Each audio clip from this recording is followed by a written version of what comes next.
भारताचे एक सार्वभौम समाजवादी धर्मनिरपेक्ष लोकशाही गणराज्य घडवण्याचा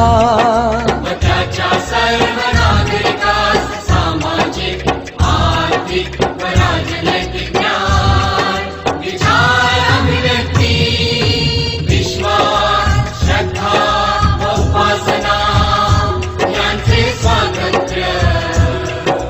दर्जाची व संधीची समानता निश्चितपणे प्राप्त करून देण्याचा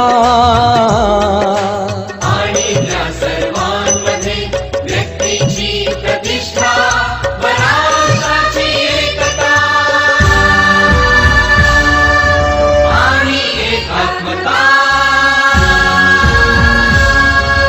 यांचे आश्वासन देणारी बंधुता प्रवर्धित करण्याचा